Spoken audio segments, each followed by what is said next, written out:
guys know that we fly, know that they ride or die. Why they wanna move like that? Why you want gone? Why you want act like that? Why you play hard? No rush, go and move down. Back and forth.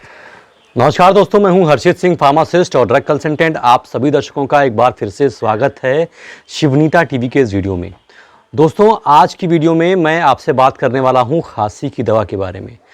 मैं आपको बताऊंगा कि आपको कौन सी खांसी में कौन सी दवा का इस्तेमाल करना चाहिए। सबसे पहले आइए समझ लेते हैं कि खांसी कितने प्रकार की होती है। दोस्तों, बेसिकली खांसी दो प्रकार की होती है। एक होती है सूखी खांसी और एक होती है गीली खांसी। सूखी खांसी का मतलब ये हुआ कि जब भी आप खांसते हैं तो खांसते वक्त बलगम बाहर नहीं आता है, तो उसे सूखी खांसी बोलेंगे। और गीली खांसी वो खांसी होती है जब आप खांसते हैं तो खांसी के साथ साथ आपका स्पुटम या बलगम भी बाहर आता है। तो ये दो प्रकार की खांसी होती है और इन दोनों प्रकार की खांसियों के लिए अलग अलग दवाइयाँ दी जाती हैं। अगर आप कोई भी दवा उठा लेंगे किसी भी खांसी में तो वो आपको ठीक तरीके से काम नहीं करेगी और आपका पैसा वेस्ट हो जाएगा।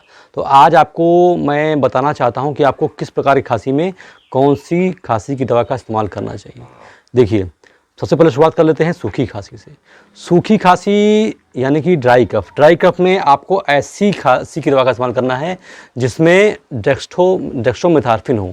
अब ये डेक्स्ट्रोमेथार्फिन क्या होता है? डेक्स्ट्रोमेथार्फिन एक प्रकार के खांसी की एक दवा होती है जो हमारे सीएनएस पर काम करती है, यानी कि हमारे दिमाग पर काम करती है। और जो हमारे दिमाग में जो एक ट्रिगर पॉइंट होता है जहाँ से खांसी आती है उसको जाकर के ये बाइंड कर देती है, जिससे कि हमें कुछ देर के लिए खांसी आने का आभास कम हो जाता है। ये क्या करती है? ये हमारे ब्लड ब्रेन बैरियर को क्रॉस करके जाती है, हमारे सीनस पे काम करती है, इसलिए हमें हल्का फुल्का सडेशन आता है, चक्कर टाइप का आता है, हल्का हल्का हमारे पैर लड़खड़ाते हैं। इसमें खाने के बाद आपको नींद आएगी। तो इसका इस्तेमाल करने से पहले हमेशा कुछ ना कुछ खा पी लें, तभी इसका इस्तेमाल करें, वरना अगर आप खाली पेट का इस्तेमाल करें तो आपको चक्कर आने का संभावना हो सकती है। अब आ जाते हैं गीली खांसी की दवा पर। उसमें देखिए, गीली खांसी की जो दवा होती है उसमें आपके कुछ सॉल्ट ऐसे हैं जो मिले होंगे ही, जैसे कि लीवोसॉल्बिटामॉल, जैसे कि एम्ब्रोक्सिल, जैसे कि गुआफेंसिन। अब ये लीवोसॉल्बिटामॉल क्या होता है? दोस्तों, ये जो लीवोसॉल्बिटामॉल होता है ये एक प्रकार का ब्रांकोडायलेटर होता है। ये ब्रांकोडायलेटर क्या होता है? ब्रांकोडायलेटर ऐसी दवाइयाँ होती हैं जो हमारी ब्रोंकाइटिस जो होती हैं, जो किसी इन्फेक्शन के कारण या किसी और चीज़ के कारण, इन्फ्लेमेशन के कारण वहाँ पर जो हमारी जो ब्रोंकाइटिस होती हैं वो सिकुड़ जाती हैं। तो जब वो सिकुड़ जाती है तो क्या होता है कि हमें खांसी आती है, हमारा सांस फूलता है। तो ये जो लीवोसॉल्बिटामॉल होता है क्या करता है कि वो उसको डाइल्यूट कर देता है, उसको बढ़ा देता है, जिससे जो हमें खांसी की शिकायत थी, जो हमें सांस फूलने की शिकायत थी, वो ठीक है। उसके बाद आता है एम्ब्रोक्सिल।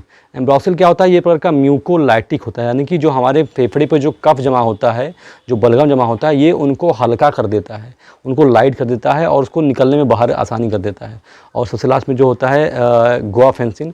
गुआफेंसिन एक प्रकार का एक्सपेक्टोरेंट होता है। मतलब क्या हुआ कि ये जो आपने बलगम को इसने हल्का कर दिया, तो ये एक्सपेक्टोरेंट क्या करता है कि जब हम खांसते हैं तो हमारे उसको जो है बाहर निकालने में हेल्प करता है। फिर ये 3 सॉल्ट अगर जिसमें है लीवोसॉल्बिटामॉल, एम्ब्रोक्सिल, गुआफेंसिन, वो आपकी गीली खांसी की दवा है। और जिसमें डेक्स्ट्रोमेथार्फिन पड़ा हुआ है वो आपकी सूखी खांसी की दवा है। और आसान बता दूं आपको, ऐसी खांसी की दवा जिनके लास्ट में डी हो या डीएक्स हो वो आपकी सूखी खांसी में इस्तेमाल होते हैं। जैसे कि मैं आपको एग्जांपल दिखा दूं, ये है सिप्ला कंपनी का चेस्टॉन डी।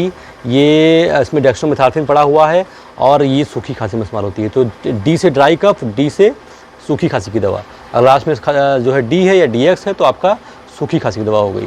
उसके बाद आता है आपका अगला नंबर गीली खांसी का। गीली खांसी में ऐसी सारी दवाइयाँ जिसमें लीवोसॉल्बिटामॉल हो, लीवोसॉल्बिटामॉल एलएस। तो अगर गीली खांसी आ रही है तो आपको ऐसी दवा का इस्तेमाल करना इसके लास्ट में एलएस हो। जैसे कि मेरे हाथ में ये एल्केम कंपनी का इंडिकफ एलएस ये सिरप है, इसके लास्ट में एलएस है और उसमें लीवोसॉल्बिटामॉल, एम्ब्रोक्सिल और गुआफेंसिन पड़ा है। तो ये दोनों आसान तरीका मैंने आपको बता दिया। अगर सूखी खांसी है तो खास सिरप के लास्ट में डी होगा या डीएक्स होगा, और अगर गीली खांसी है तो एलएस होगा या एल होगा।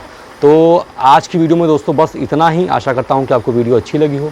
अगर आपको वीडियो अच्छी लगी तो इसे लाइक कर दें, और अगर मेरे चैनल पर पहली बार आए हैं तो ये चैनल सब्सक्राइब करना बिल्कुल ना भूलें, ताकि मैं जो भी नए वीडियोस बनाऊं उसका अपडेट आपके फ़ोन तक सबसे पहले पहुंच सके। तो मिलता हूं किसी और वीडियो में, तब तक के लिए सभी दोस्तों का, सभी व्यूवर्स का बहुत बहुत धन्यवाद।